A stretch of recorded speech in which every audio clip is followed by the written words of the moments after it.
আজকে ভারতের স্বাধীনতা দিবস যে বিল্ডিংয়ে উদযাপন করা হয়, যে বিল্ডিংয়ে পতাকা উত্তোলন করা হয়, সেই লাল কেল্লা মুসলমানদের তৈরি করা, এবং মুসলমানদের শাসন আমলেও সেখানে পতাকা উত্তোলন হতো। তো এই অঞ্চলের পুরো এরিয়াতে মুসলমানদের ছাপ আছে 500-600 বছরের। মুসলমানেরা যখন ব্রিটিশদের কাছে নিজেদের রাজত্ব হারিয়ে দেয় নিজেদের ব্যর্থতার কারণে, এই ব্যর্থতার অনেকগুলো কারণ আছে। তার মধ্যে একটা বড় কারণ হচ্ছে, যারা নিজের স্ত্রীর কবর তৈরি করার জন্য কোটি কোটি টাকা খরচ করতে পারে, তাদের ক্ষমতায় শাসন করা মানায় না। ওই কোটি কোটি টাকা দিয়ে তাজমহল তৈরি না করে যদি বিশ্ববিদ্যালয় তৈরি করা যেত, জ্ঞানের চর্চা কেন্দ্র তৈরি করা যেত, তো মনে হয় না যে ব্রিটিশরা ভারত, পাকিস্তান, বাংলাদেশের মুসলমানদের পদানত করতে পারত। যেটা বাদশাহ আলমগীর শেষের দিকে এসে করার চেষ্টা করেছিলেন। বাদশাহ আলমগীর কোরআনের হাফেজ ছিলেন, তার বোন জেবুন্নেসা কোরআনের হাফেজ ছিল। তিনি ফতোয়া কমিটি তৈরি করেছিলেন, ফতোয়া আলমগীরই লিখেছেন, যেটা আরবিতে ফতোয়া হিন্দিয়া নামে প্রকাশিত হয়েছে। তিনি শেষের দিকে কিছু জ্ঞান চর্চা এবং ভারতকে শেষবারের মতো গুছিয়ে তোলার চেষ্টা করেছিলেন, কিন্তু ততক্ষণে অনেক দেরি হয়ে গেছে। পূর্ববর্তী শাসকদের পদস্খলনের কারণে, বিশেষ করে বাদশাহ আকবরের পদস্খলন, দ্বীন-ই ইলাহি এ অঞ্চলের মানুষের আদর্শ, আকিদা, সংস্কৃতি সব ধ্বংস করে দিয়েছে। এই দেশের মুসলমানদের মধ্যে যত হিন্দুয়ানি সংস্কৃতি দেখা যায়, যত হিন্দুয়ানি আদর্শ দেখা যায়, সেটা বিবাহ থেকে শুরু করে, বিবাহ শাদীর অনুষ্ঠান থেকে শুরু করে, বিভিন্ন দিবস উদযাপন থেকে শুরু করে যত হিন্দুয়ানি সংস্কৃতি আদর্শ দেখা যায়, তার সবগুলোর অনুপ্রবেশ বাদশাহ আকবরের দ্বীন-ই ইলাহির কারণে ঘটেছে। বাদশাহ আকবর দ্বীন-ই ইলাহি তৈরি করে হিন্দু মুসলমানদের ঐক্যের নাম দিয়ে যে সাংস্কৃতিক ধস, ইমান এবং আকিদার ধস ভারত উপমহাদেশে নিয়ে এসেছিলেন, সেটাই পরবর্তীতে ব্রিটিশদের কাছে মুসলমানদের পরাজয়কে ত্বরান্বিত করেছে। ব্রিটিশদের কাছে মুসলমানদের পরাজয় হওয়ার কারণে যার কাছ থেকে ক্ষমতা ছুটে যায় তার ব্যথা বেশি লাগে। তো ক্ষমতাই যেহেতু মুসলমানেরা ছিল, তো মুসলমানদের হাত থেকে ক্ষমতা ছুটে যাওয়ার কারণে ব্যথা কার বেশি ছিল? মুসলমানদের ব্যথা বেশি ছিল।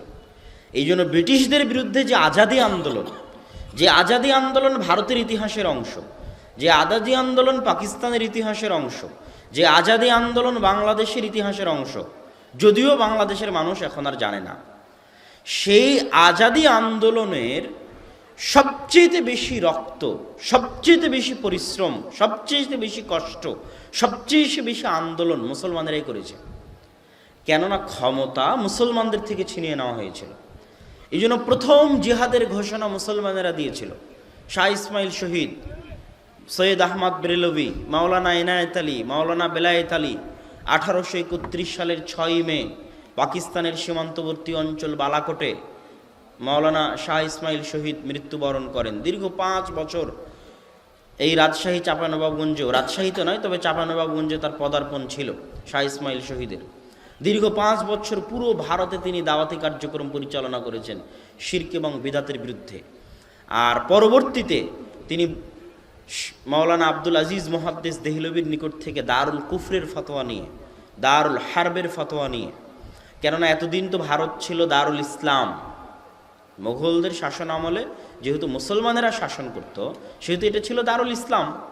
তো যতক্ষণ এটাকে ফতোয়া দিয়ে দারুল কুফর, দারুল হারব না বলা হচ্ছে, ততক্ষণ যুদ্ধ জায়েজ হবে না, ততক্ষণ গনিমতের মাল জায়েজ হবে না, ততক্ষণ কাউকে হত্যা করা যাবে না, কারো গায়ে হাত উঠানো যাবে না। আব্দুল আজিজ মুহাদ্দিস দেহলভি ফতোয়া দিয়ে দিলেন যে ভারত এখন দারুল ইসলাম নয়, ভারত এখন দারুল কুফর, দারুল হারব। তখন শাহ ইসমাইল শহীদ যুদ্ধ শুরু করলেন ব্রিটিশদের বিরুদ্ধে। এই ব্রিটিশ বিরোধী দীর্ঘ 190 বছরের যে দীর্ঘ পরিশ্রম জিহাদ, শেষ সময়ে যখন ব্রিটিশরা দেখল যে ক্ষমতা তারা ধরে রাখতে পারতেছে না, ছাড়তেই হচ্ছে, পৃথিবীর বিভিন্ন জায়গায় তাদেরকে তখন ক্ষমতা ছাড়তে হচ্ছিল, সেই সূত্র ধরে ভারতেও তাদেরকে ক্ষমতা ছাড়তে হচ্ছে, তখন তারা যারা যে সমস্ত মুজাহিদরা আন্দোলন করছিল তাদের হাতে যদি ক্ষমতা দিয়ে চলে যায়, তো পুরো ভারত আবার কারা শাসন করবে? জোরে বলেন, কারা? আবার মুসলমানেরাই শাসন করবে। এইটা তারা হতে দিত না, যে আমাদের যদি ছাড়তেই হয় তো আমরা এভাবে ছাড়ব না। তখন তারা গণতন্ত্রের নামে বিভিন্ন রাজনৈতিক দল তৈরি করা শুরু করলো, এটা ছাড়ার প্রস্তুতি। রাজনৈতিক দল তৈরি করতে গিয়ে দুটো রাজনৈতিক দল হলো। একটা রাজনৈতিক দলের নাম কংগ্রেস, একটা রাজনৈতিক দলের নাম মুসলিম লীগ। তখন মুসলমান এরা দুই ভাগে বিভক্ত হয়ে গেল, হিন্দুরা বিভক্ত হয়নি। হিন্দুরা তখন এক বাক্যেই বলেছে আমরা অখণ্ড ভারত চাই। কিন্তু মুসলমানেরা দুই ভাগে বিভক্ত হয়ে গেল। একদল মুসলমান বলল যে আমরা অখণ্ড ভারত চাই, কেননা একসাথে ভারতে যদি আমরা থাকি আমাদের সংখ্যা হবে অনেক বেশি, আর এই অনেক সংখ্যা নিয়ে আমরা ভারতে নিজেদের রাজনীতিতে, শিক্ষায়, সংস্কৃতিতে সব কিছুতে নিজেদের প্রভাব ধরে রাখতে পারব। আর যদি আমরা ভারত ভেঙে ফেলি তাহলে ভাঙ্গার পরে আলাদা যে রাষ্ট্রগুলো হবে তারা হয়তো সুবিধা পাবে, কিন্তু আমরা যে সমস্ত মুসলমান ভারতে থেকে যাব তারা অনেক ক্ষতিগ্রস্ত হবে। এই সমস্ত মুসলমানদের যারা অখণ্ড ভারতের পক্ষে ছিলেন তাদের মধ্যে ছিলেন মাওলানা আবুল কালাম আজাদ, কংগ্রেসের বিখ্যাত নেতা, যিনি পরবর্তীতে ভারতের শিক্ষামন্ত্রী হয়েছিলেন। মাওলানা আবুল কালাম আজাদ মাযহাব বা মানহাজগতভাবে কিন্তু আহলে হাদিস ছিলেন। মাওলানা মোহাম্মদ জুনাগড়ি যখন এলামুল মুওয়াক্কিনের উর্দু অনুবাদ করেন এবং তাফসির ইবনে কাসিরের উর্দু অনুবাদ করেন, যেটা পরবর্তীতে তাফসির ইবনে কাসিরের বাংলা অনুবাদ যিনি করেছেন ডক্টর মুজিবুর রহমান, তার শ্বশুর হচ্ছেন মাওলানা মোহাম্মদ জুনাগড়ি, আর উনি হচ্ছেন জামাই। ওই উর্দু অনুবাদের ভূমিকা লিখে পাঠিয়েছিলেন মাওলানা আবুল কালাম আজাদ। মাওলানা সানাউল্লাহ অমৃতসরী, অমৃতসর হচ্ছে পাঞ্জাব, পাঞ্জাব দুই ভাগে ভাগ হয়ে যায়, পাকিস্তানেও পাঞ্জাব আছে, ভারতেও পাঞ্জাব আছে। 47 যখন দেশ দুই ভাগে ভাগ হয়ে গেল, ওই ইতিহাসের দিকে আমরা আসতেছি। যখন পাঞ্জাব ভাগ হয়ে যায় তখন মাওলানা সানাউল্লাহ অমৃতসরী ভারত ছেড়ে পাকিস্তানে হিজরত করেন। তো ওনার বিশাল লাইব্রেরি ছিল অমৃতসরে, ওই বিশাল লাইব্রেরিতে হিন্দু এবং শিখেরা আক্রমণ করে। তখন মাওলানা আবুল কালাম আজাদ দিল্লি থেকে পুলিশ পাঠিয়েছিলেন ওই লাইব্রেরি রক্ষা করার জন্য, কেন মাওলানা আবুল কালাম আজাদও আহলে হাদিস, মাওলানা সানাউল্লাহ অমৃতসরীও আহলে হাদিস। এরকম বহু প্রমাণ আছে মাওলানা আবুল কালাম আজাদের আহলে হাদিস হওয়ার। উনি অনেক উন্নত মানের উর্দু সাহিত্যে বক্তব্য দিতেন। ওনার বক্তব্যগুলো ওই সময় যখন অখণ্ড ভারতের পক্ষে উনি বক্তব্য দিতেন, ওই বক্তব্যের অনেক অডিও ক্লিপ এখনও ইউটিউব, অনলাইন, গুগলে সার্চ দিলে পাওয়া যাবে। ওই দলের পক্ষে গেলেন, অখণ্ড ভারতের পক্ষে গেলেন দারুল উলুম দেওবন্দের এখন যারা জমিয়ত ওলামায়ে হিন্দের আমির আছে মাওলানা আরশাদ মাদানী, তাদের বাপদাদা মাওলানা হোসাইন আহমদ মাদানী, তারাও বললেন আমরা অখণ্ড ভারত চাই। আর যারা ভারত ভাগের পক্ষে গেলেন তারা হচ্ছে মুসলিম লীগ, যে মুসলমানদের নিয়ে আলাদা দেশ হতে হবে। এটার পক্ষে থাকলেন মাওলানা আবদুল্লাহিল কাফি আল কোরাইশি, এটার পক্ষে থাকলেন শেরে বাংলা একে ফজলুল হক, এটার পক্ষে থাকলেন হোসেন শহীদ সোহরাওয়ার্দী, এটার পক্ষে থাকলেন মাওলানা আশরাফ আলী থানবী, এটার পক্ষে থাকলেন পাকিস্তানের যারা মুফতি তাকি উসমানীর নাম আপনারা শুনেছেন, ওই তাকি উসমানীর বাপদাদা যারা মুফতি শাব্বির আহমদ উসমানী, মুফতি রফি উসমানী, তাকি উসমানী, তারা এটার পক্ষে থাকলেন।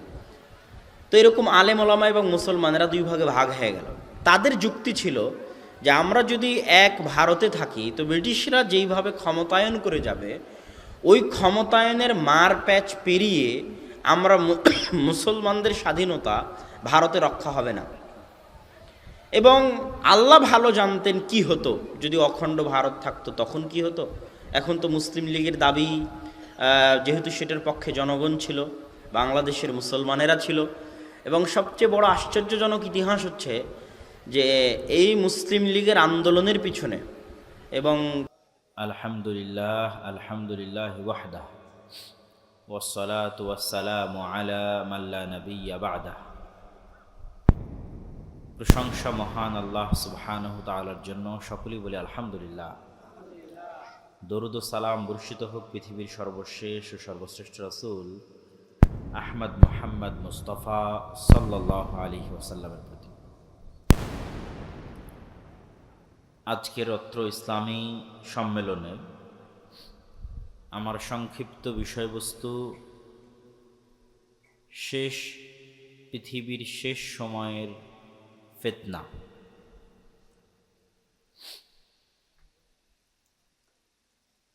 এই পৃথিবী একদিন শেষ হবে, এটা আল্লাহ সুবহানাহু ওয়া তাআলা কোরআন মাজিদে বারবার বলেছেন।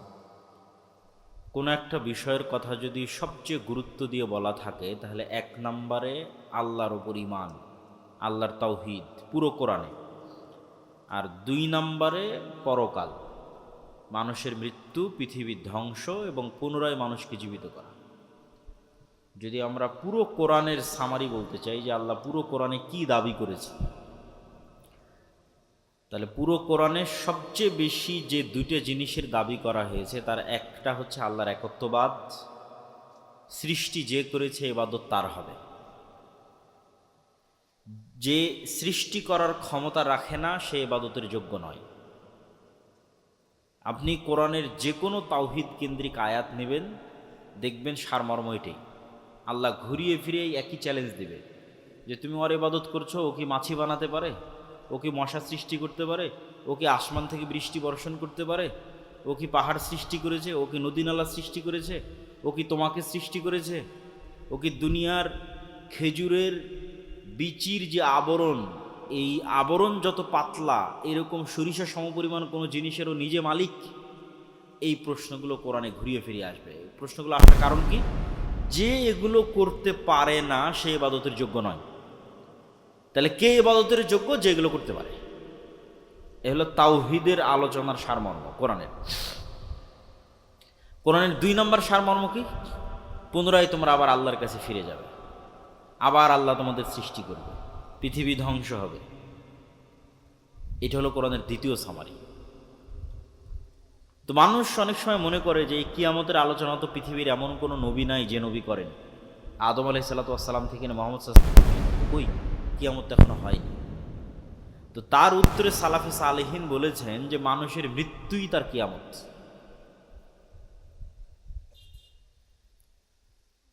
তাহলে পৃথিবী থেকে যত মানুষ মৃত্যুবরণ করে চলে গেছে এই সমস্ত মানুষের কিয়ামত হয়েছে না হয়নি? এদের কিয়ামত হয়ে গেছে। তাহলে আমি এবং আপনি কিয়ামতের অপেক্ষা করব, কখন কিয়ামত হবে? কই হয় না তো, আপনি মরলেই তো আপনার কিয়ামত। হ্যাঁ, পুরো পৃথিবী ব্যাপী আসমান, নক্ষত্র, গ্রহ, সূর্য সব ধ্বংস হয়ে যাবে, এ কথা ঠিক। এটার নির্ধারিত কোনো দিন আল্লাহ সুবহানাহু তাআলা মুহাম্মদ সাল্লাল্লাহু আলাইহি ওয়াসাল্লামকেও জানাননি, ফেরেশতারাও জানে না। স্বয়ং যিনি বাঁশিতে ফু দিবেন ইসরাফিল, তিনিও জানেন না যে কত তারিখে কয়টার সময় ফু দিতে হবে। তাহলে বসে থাকতো, দাঁড়িয়ে থাকতো না যে ঠিক আছে ওই দিন আসুক, যেই দিন ওই দিন আসবে সেই দিন দাঁড়াবো, দাঁড়িয়ে ফু দিব। ও তো 24 ঘন্টা কান খাড়া করে দাঁড়িয়ে আছে যে না কখন আল্লাহ বলে যে এখন পৃথিবী ধ্বংস। ও নিজেও জানে না কখন ধ্বংস, কিন্তু ধ্বংস হবে। তো পৃথিবী ধ্বংসের পূর্ব মুহূর্তে পৃথিবীর সবচেয়ে বড় ভয়ঙ্কর ফিতনা দেখা দেবে। এইরকম ফিতনা আর অতীতে কখনো আসেনি। না আদম আলাইহিস সালামের ফিতনা, না ওই যে গাছের নিকটে যেতে নিষেধ করা হলো সেই ফিতনা, না আদম আলাইহিস সালামের 2 সন্তান হাবিল কাবিল একজন মেয়ের প্রেমে পড়ে হত্যাকাণ্ড সংঘটিত করলো সেই ফিতনা, না নূহ আলাইহিস সালামের কওমের শিরকের ফিতনা, না লূত আলাইহিস সালামের কওমের জেনার ফিতনা। পৃথিবীতে এরকম ভয়ঙ্কর ফিতনা আর কোনোদিন অতিক্রম করেনি, যে ফিতনা কিয়ামতের পূর্ব মুহূর্তে আসবে। রাসূলুল্লাহ সাল্লাল্লাহু আলাইহি ওয়াসাল্লাম বলছেন যে আমি তোমাদেরকে কিয়ামতের পূর্ব মুহূর্ত সম্পর্কে যা বলছি, পৃথিবী ধ্বংস হতে যদি একদিনও বাকি থাকে তবু এগুলো ঘটবে। যে আগামীকাল পৃথিবী ধ্বংস হবে, কই এখনো তো দাজ্জাল আসেনি, এখনো ইয়াজুজ মাজুজ আসেনি, অথচ কালকে পৃথিবী ধ্বংস হচ্ছে। তাহলে সময়কে থামিয়ে দেওয়া হবে, তবু এগুলো ঘটবে। আমি যা বলছি সময়কে থামিয়ে দিয়ে হলো এগুলো ঘটনা হবে।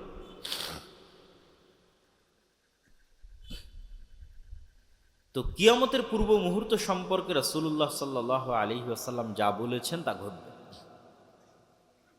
আমাদের জন্য সবচেয়ে আতঙ্ক এবং ভয়ের বিষয় কি? সেটা হচ্ছে কিয়ামতের সবচেয়ে বড় আলামত চলে এসেছে। এটা হলো আমাদের জন্য সবচেয়ে আতঙ্কের বিষয়। সেটা কি? কিয়ামতের সবচেয়ে বড় আলামত হচ্ছে মুহাম্মদ সাল্লাল্লাহু আলাইহি ওয়াসাল্লামের প্রেরিত হওয়া। এটা কিয়ামতের সবচেয়ে বড় আলামত। কেননা মুহাম্মদ সাল্লাল্লাহু আলাইহি ওয়াসাল্লামের পূর্বে যত নবী গেছে প্রত্যেকের পরে অপেক্ষা হয়েছে পরের নবীর।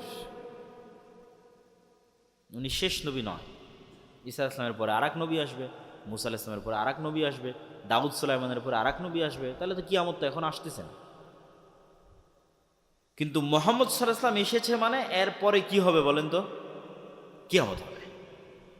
একদম সঠিক উত্তর দিয়েছে যে মুহাম্মদ সাল্লাল্লাহু আলাইহি ওয়াসাল্লামের মৃত্যুর পরেই কি হবে, একটু জোরে বলেন তো কি হবে?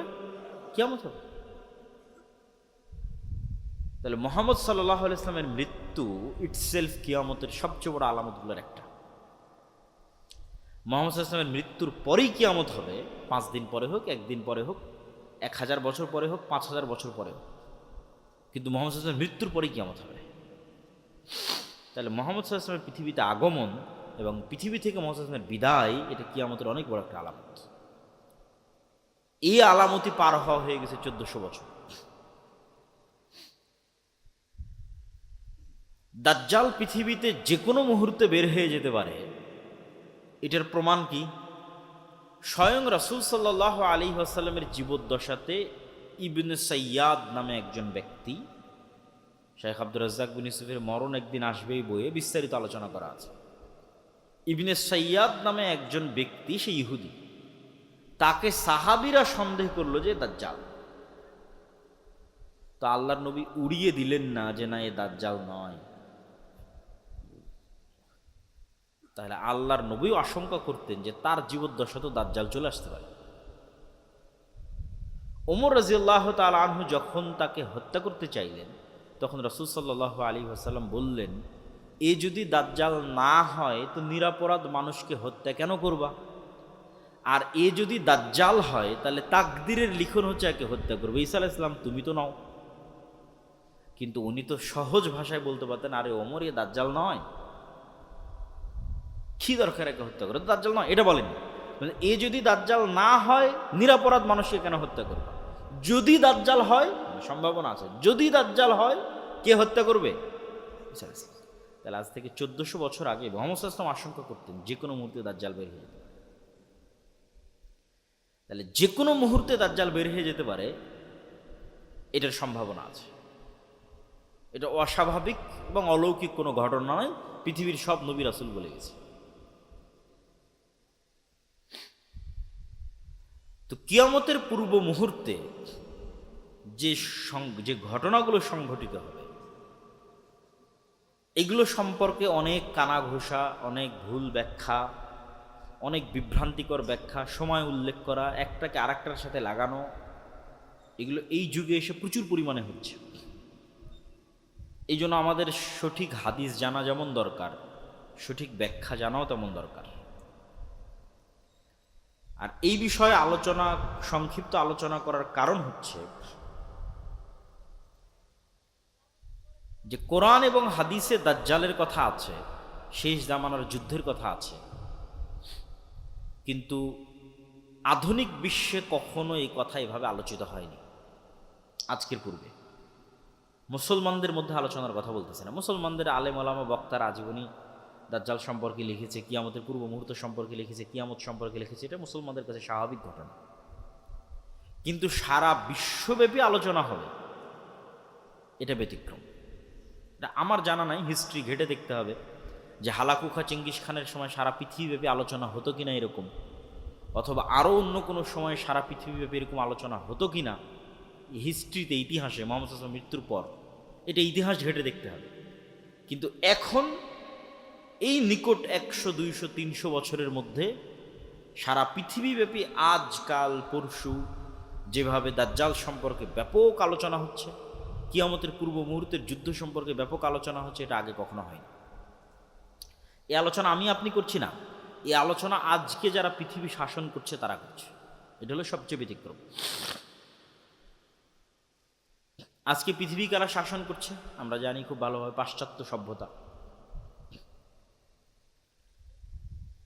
তো আমেরিকার সেনাবাহিনীর 200-র অধিক সৈন্য সাক্ষী দিয়েছে, বিস্তারিত বাংলাদেশের প্রথম আলোতে রিপোর্ট হয়েছে যে আমেরিকা ইসরায়েল ইরান যুদ্ধ দাজ্জাল তত্ত্বে মোড়ানো, হেডিং এবং ডিটেইলস, ওখানে অনেক ডকুমেন্টস তুলে ধরা আছে এগুলোর উপর।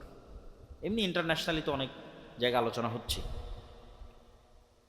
তো আমেরিকার 200-র অধিক সৈন্য সাক্ষী দিয়েছে যে তাদেরকে মোটিভেট করা হচ্ছে এই যুদ্ধের জন্য, এটা বলে যে এটা বাইবেলে প্রতিশ্রুত শেষ জামানার যুদ্ধ আমরা শুরু করছি।